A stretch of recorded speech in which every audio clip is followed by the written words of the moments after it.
For a family, the Wyndham is about much more than golf. A local father still comes to Sedgefield each year, remembering the son who made a lasting impact on the tournament. Lauren Tier has this story.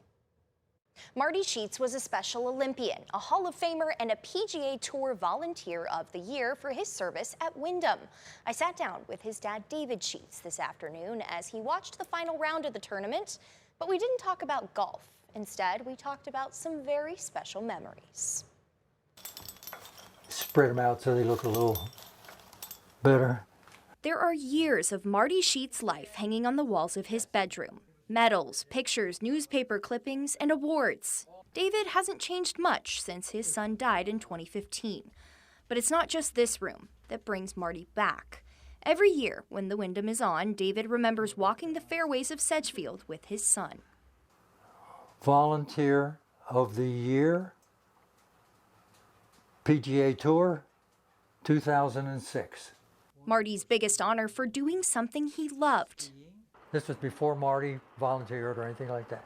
We were at one of the tournaments, and we saw Kenny Perry's group and the people that were carrying the sign and walking behind the players. And Marty said, "Oh, I'd love to do that." And eventually, he did. Marty became a familiar face to players and volunteers, some of whom remembered him year after year.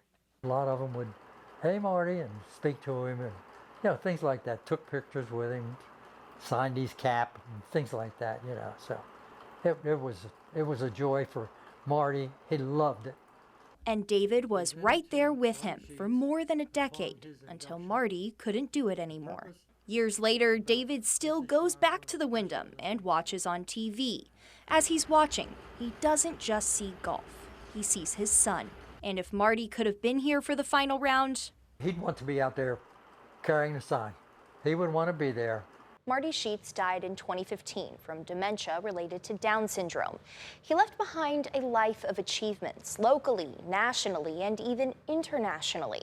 At Wyndham, his name still lives on the volunteer pavilion named in his honor.